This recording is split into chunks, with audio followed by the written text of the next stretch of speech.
Hello, this is a prepaid collect call from an inmate at the county jail. This call is subject to recording and monitoring. To accept charges, press 1. To refuse charges, press 2. Rachel, what in the world are you doing back in jail? I don't know. We work with you guys, we talk to you, we do the very best we can to get you back on the straight and narrow, and what do? Well, okay. I know sometimes it is the fault of somebody else, and somebody influences you, somebody gives you some bad advice. That I can understand. But you have a team of people out here that are willing to work with you and guide you and assist you. And if you get into a relationship and you find some kind of issue, you should know by now. Just reach out and talk to one of us. You could have given me a call. We can help you get out of these really weird relationships and stuff. These guys, sometimes they manipulate, sometimes they just kind of want to fill the void until somebody else comes along. There's millions of different reasons, and usually the people they go after are the ones that are most vulnerable, and you just fell into that category, I reckon.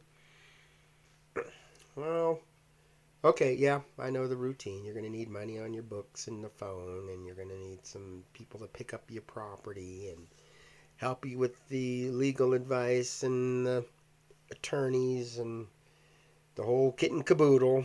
It's the same old. Well, that's good, because for me, it's very difficult for me to ask for help, and it's not because I feel ashamed or it's not the right thing to do or burdening somebody. It's just that I know I can get out of situations on my own. And the best way to find out is to try. And the way I learn is to fail. So if I get out there and I fail. Now, when it comes to health, I'm 100% asking for people. If I need some help with my medicine or getting to the hospital or the doctor's office or anything like that. And I've done that many times before. People have called 911 for me. And that kind of stuff I don't play around with. And you shouldn't play around with it either. But when it comes to, needing a ride or needing to buy a item, that's not necessarily a necessity, I'm a little weary about borrowing money and that's a good thing, because your family, that's what they're for, and my family's always been there for me. I've never had an issue with them, and you should be the same way. You shouldn't have an issue with your family. Your family should be there. And I've heard that when people go to jail, go to prison, they get convicted, the family seems to turn on them, and that's something that we're working on. That's a very big issue, and we don't need that burdening people down. And if you feel that you can't rely on your family, I know I'm working with a person now, and she's just constantly reaching out to her family, and they don't really want to work with her. And you have to admit, when people are in and out of jail, it's very hard to help the person. You pick a person up, you'll give a person a place to stay, help with finances, help with a job. You have 60 seconds remaining. And then they end up going back. And then you do it again, and they end up going back. For me, I just keep right on doing it. But there has to be a moment, especially for the families, where you're going to give up. And I don't blame them. I know why I do what I do, but I also know when people give up. And I've seen people in marriages, and the husband is very ill, and the burden is too great for him. So there's times like that. But I'll definitely reach out and get to everybody. You have 30 seconds remaining. And we'll see who your friends are.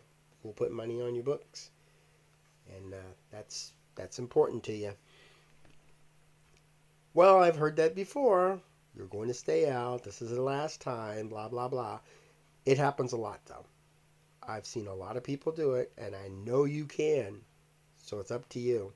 Hopefully you're not going to be in there that long. Ooh, that's not a good charge. Well, we're here for you. We'll do what we can. But Thank you for using inmate call. Goodbye. Well, hello. Welcome to AQS Inmate Call, and I'm your host, Joel Wilborn. And as I mentioned in the phone call, there's a lot of support for folks, but as anybody who's dealt with incarcerated people will tell you, it's up to the individual to determine whether or not there will be a return to prison or a return to the criminal activity. We can do everything possible. We can throw money at it. We can throw resources. We can do group therapy. But if the person doesn't want to change, doesn't want to improve, doesn't want a independent life that's away from crime and away from wrongdoing, it's not going to work.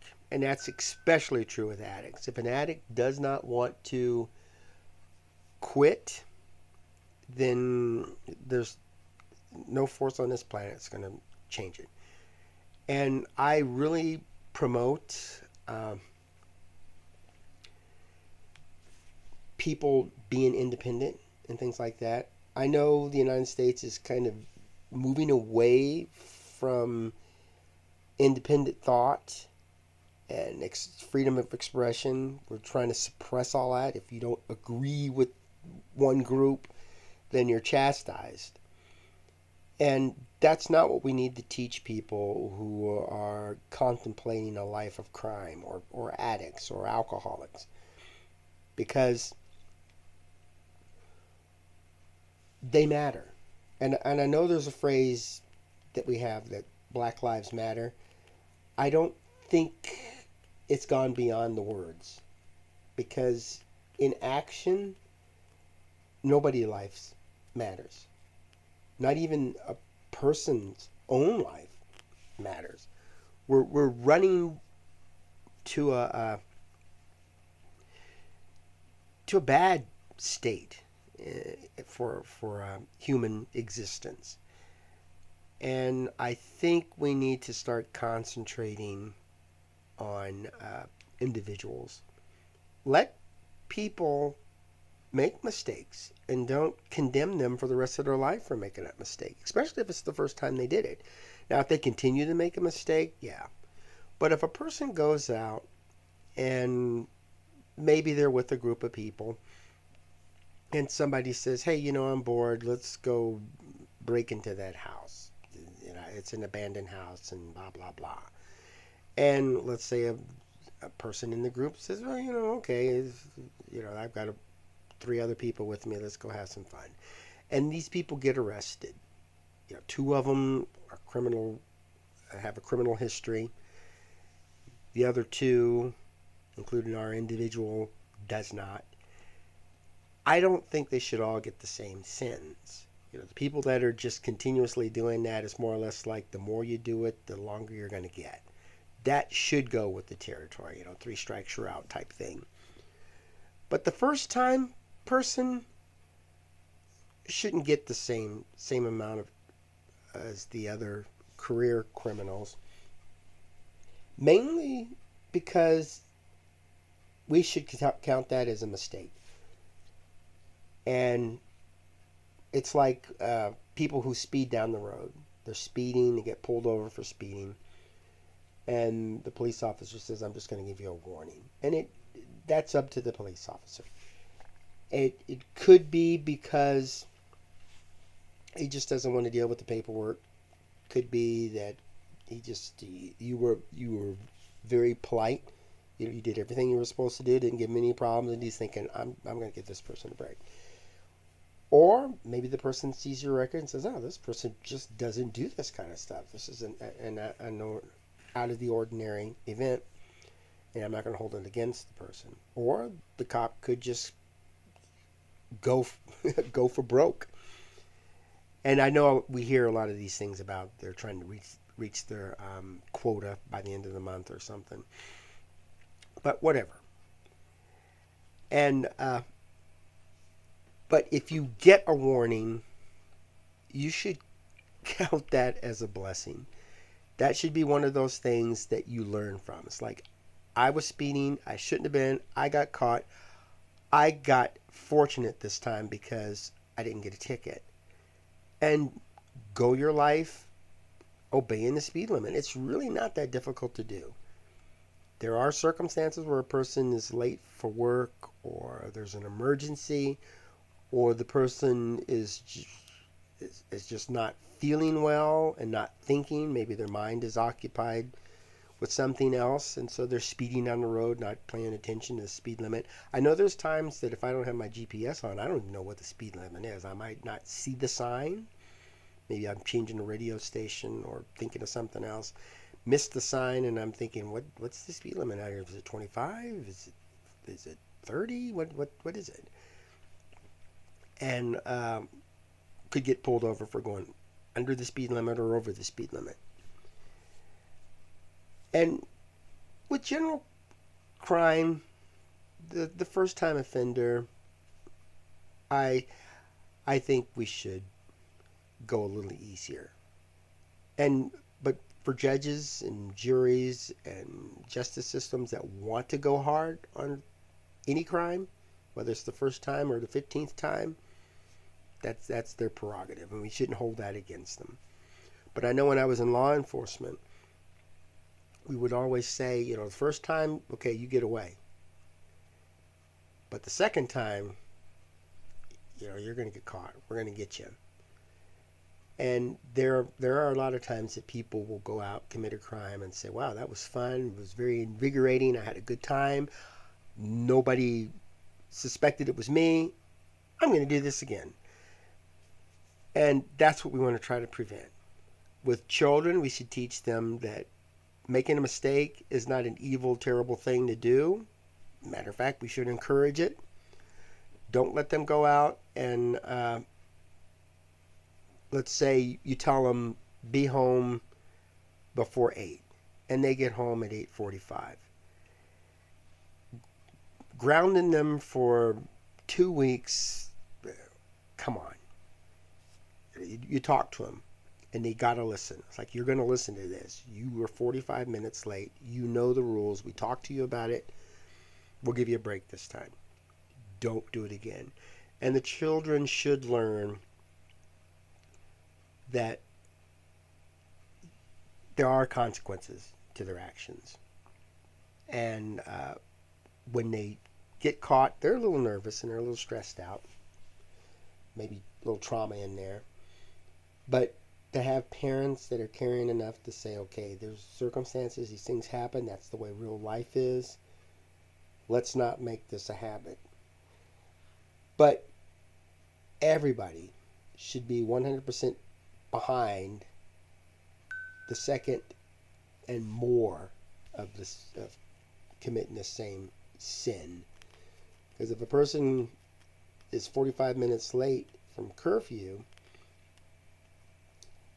and then does it again 2 more times, yeah, that's when the hammer comes down. We are not really punishing children the way we should to help them prevent crime. When I talk to people that are in prison, it begins with the children. That's the first step. And I know there's a lot of criticism about banning books. They said, well, you shouldn't ban books. But if a child is reading a book that a parent doesn't agree with, and a big thing on hand is pornographic book. Or even it could be a book on how to build a bomb or how to convert a pistol into an automatic. Do we really want our children reading these books? And I know I wouldn't want my children reading them. And if a group came over and said, how dare you restrict your children from reading these books? They don't deserve to be with you. I'm going to put up a fight because these are my children. I want to raise them properly. I don't want them reading certain material. And when they're in school, if they go to the library and they're checking these books out that I don't want them reading, I'm going to be a little upset at the school. And when I was watching a news program, well, not really a news program, a talk show, they were clarifying that thing about banning books. Because a lot of people will agree that there's certain books children should not read. I mean, we have ratings at theaters, and there's certain movies children should not watch. Same thing with the book. There are certain books they should not read. And so for us to say the children can't read these books, I think we're going a little bit over the edge. But what's really bad is when we tell parents what books they should keep from their children. There's parents out there that just don't care. Their children can read whatever they want because they have a different way of disciplining them. If these children read these books and then you're like how to build a bomb and they're out there building bombs, then the parents may step down and say, okay, we gave you some freedom and you abused it. And you can't read these things anymore. But if the schools say they can, that's going to defeat the whole purpose. And if parents, and that's one of the things about the banning the books, because they're not really, they're banning them from certain areas, like certain libraries, school libraries and stuff, but they're not banning them from society. So if let's say a child is reading a book about how to use an automatic weapon, and the parents don't mind because they're properly training their children to use automatic weapons, and this book is something that helps them. But let's say the community doesn't want that in the school. And the parents could say, okay, not everybody should be reading these books. Not everybody's like our children where we're actively involved in this gun use and gun training, and this is a part of it. Not everybody is into that, and so a child could pick up the book, go out, experiment with something, and somebody could wind up getting hurt. But for the school to say, we're not going to allow the book in our school, and we're not going to allow it in this state, that's overstepping the boundary. So a parent who's watching over their children and actively involved in their life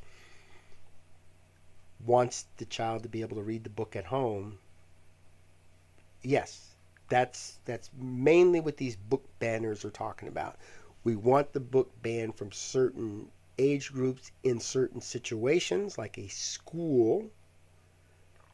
But if the parents or family members don't care, we don't want to ban it from them. So let's not ban parents. Let's just ban certain books in certain situations. I know for years, an instructor, and I've even had a few when I was growing up, teachers that would allow us to read books, and then the family got upset about it. I think it's up to the community, the local community, just like I think it's up to the local states to make these decisions. Not everybody's on the federal level. I'm not big on federal government taking control of our lives. If a county wants to ban me from things, okay, because then I could always move to a county that doesn't. But a federal ban means there's no place in the United States I can go that I can do these things. And that's what we did with Prohibition. We banned alcohol. So the people who wanted to drink alcohol couldn't go anywhere in the United States and drink it. But now, with the federal government staying out of the alcohol ban, certain counties will ban it. I know when I was living in Tennessee, I would travel all over the state with my law enforcement, and after we finished the case, we'd like to go out and have a drink. Some people would say, at the end of a case, we'd say, hey, let's go out and have a drink. Oh, no, we're in a dry county. They don't allow alcohol. That's fine because you have that option. Same thing with abortion. There's some people that just don't want anything to do with abortion. And if the federal government says, well, it doesn't matter, we're allowing it in your state. And if anybody opposes it, we're going to arrest these people or fine these people or bring them out. And so it's the old saying, you can't please everybody all of the time. That's what that applies to. And with the incarcerated people, the point I want to make, a lot of them feel that they're not worthy. Society or family or even maybe their religion put them down for the things that they do, their choices. A big thing when I was growing up, goth people. They just looked different. You know, I wasn't a big fan of hippies. They spoke different. They dressed different. Their mannerism was different. It wasn't like anything I was used to. And I wasn't a big fan of them, but I didn't want to condemn them. I didn't want them kicked out of the country or locked up. And a lot of times I wanted to understand them, so I would talk to these hippies. And goth people, they dress differently. You know, darker makeup, darker clothing, lighter skin. And people would think, well, that's different from me. And if they want to think that way, that's fine. Just don't impose it on other folks. So if the goth people would come into the community and they're not breaking any laws, you know, they're not violating any rights, let them be. But when you start condemning them, that's where the criminal activity starts coming up. And then they're starting to feel that my opinion, what I like, isn't important. I'm not important. And of course, when people don't think they're important, there's no restrictions on them. They're not refraining from doing anything. It's more like, I'm going to go out and I'm going to kill these people because it doesn't matter. Nobody cares about me. And I'm not going to ban weapons. I mean, there's people being stabbed to death, and there's people being blown up, and there's people that's being poisoned.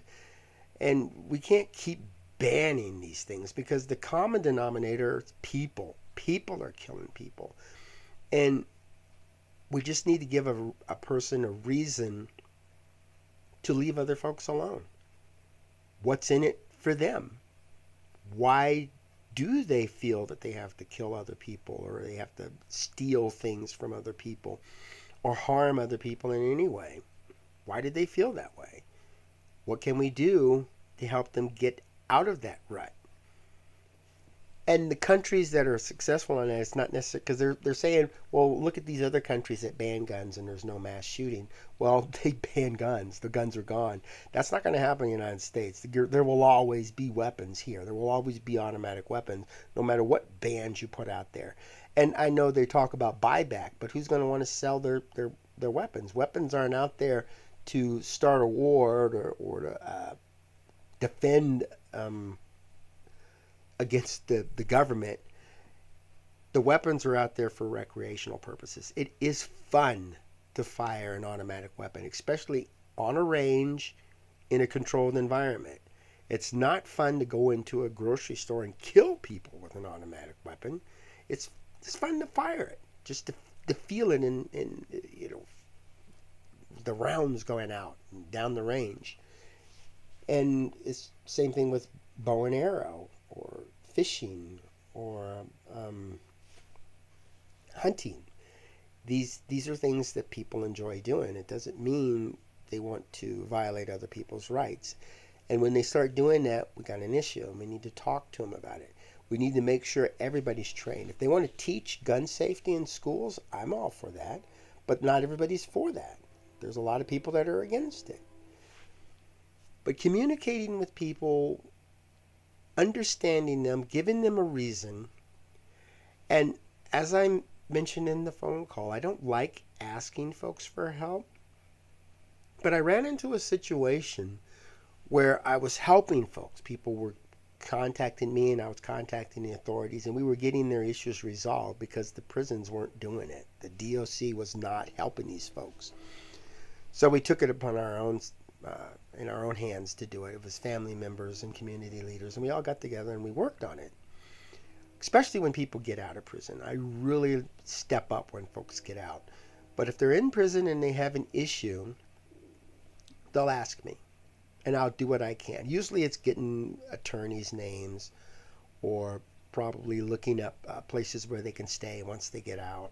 Or maybe contacting a relative. I can't get this person to pick up the phone. Well, you find out. And a lot of times it's the phone is off, or they're working, or they just they didn't recognize the number, or some phones automatically block their numbers. And so there's various reasons that I'll help people, various things that come up, and that's peace of mind. They'll ask me, why can't I reach my cousin, and then the cousin tells me because of this situation, and everybody feels good about it, and then we can work on something. So these things I was doing fine. And then the Department of Corrections decided, well, we don't want him doing this anymore. So they came up with this ridiculous thing that I was this threat and a security concern.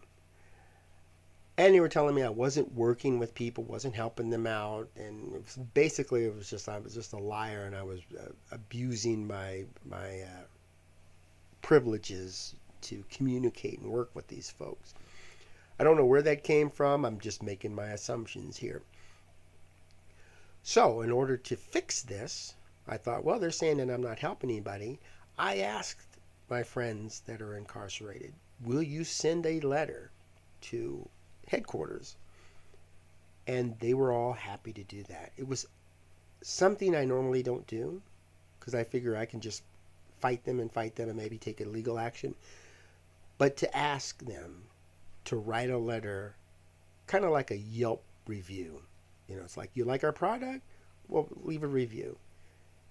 And it was overwhelming. It was incredible. And it really warmed my heart that these people would ask me for month after month, year after year. But for me to ask them for help, and they didn't even hesitate. Sure, all of them. Yes, I'll help. And they felt good about doing that. They felt that they were giving back. And that's the main reason why I do it. It just gives me a good feeling. And to deny them, to say, nope, I don't need your help, I'm never going to ask you for anything, it's kind of a low blow.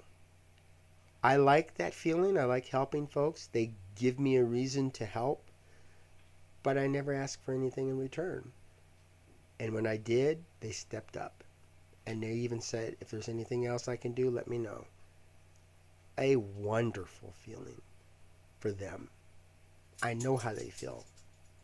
And to get that kind of support by simply asking for it, it's priceless. And so I'm beginning to discover something else now. I know a lot of millionaires, people who've won lawsuits. I've even helped one or two. And they're willing to help as well. So when I get into a battle and it gets too hectic, I know now I can reach out to a lot of different people and I'll get the support that I need. And that's comforting for me. And as everybody knows, it's better to give than to receive. And so when these folks are giving, they feel important. They feel like their input matters. That's not hard to do. It's not hard to make people feel that their expressions matter. We all live on this planet. We just need to learn to accept differences. We're not all going to be the same. And would you really want to live in a world where everybody ate the same food, everybody listened to the same music, everybody worked at the same place? To me, that would be boring. There would be no creativity, no excitement there. I like this diversity. I like the fact that people look different, act different, speak different, different languages, and that we can work together. When you're in a situation where, like, well, for me, I was in Germany, and my family went to a friend's house, and they were German, but the parents spoke English, so my parents were sitting in there speaking English with the family. And as children, we went into the bedroom to play with their kids, and they spoke German and we spoke English, but we sat in there and we were able to communicate. And I didn't hate them because they didn't speak English, and they didn't hate me because I didn't speak German. We worked it out. And it was really challenging, but we did it. And it was satisfying after we left. And I like the idea that we could learn to work together. But unless you're in the military, you don't really see situations where you're going to have to rely on people, whether you like it or not. Like they said at the in one of the speeches, if you're going to if a neighbor's house is burning down, you don't say, hey, what political party are you with, or what's your stance on abortion. And if they don't agree with you, like, I'm not going to help you with your burning house or getting your family out. In the military, when bombs are flying and are falling and bullets are passing over your head, and you're lying on the ground and somebody runs to pick you up and take you out of the line of fire, you don't say, whoa, whoa, whoa, you're Native American, I don't have anything to do with you. It's a great way to show teamwork and unity. And people feeling important. Everybody wants to feel part of a group. They don't want to feel as an outcast. And we just put our differences aside, look for things that are similar, and concentrate on that. That's why they're saying don't talk religion in politics, because usually people have differences in those. And if you want to prevent crime, you're going to have to accept that. You have to accept that there's people that are going to be thinking differently than you, and you're going to have to accept that there are people out there that are just not going to change their mind. They're not going to see it your way. There's folks that still believe the planet is flat, or that people never landed on the moon. Should we condemn them? I don't think so. And people who are locked up, convicted felons, convicted criminals, whatever you want to call them, they're just on a different mindset than you. And if you really want to help folks, just accept people for who they are. Well, thanks for tuning in, and hopefully you'll be able to talk with your family and teach your children the way you want them taught, that you want to raise them. And let's work with each other. Let's just communicate and understand that we're not always going to agree with things, but that doesn't mean that we have to hate each other or despise each other. Well, have yourself a wonderful day, and make superb memories for tomorrow.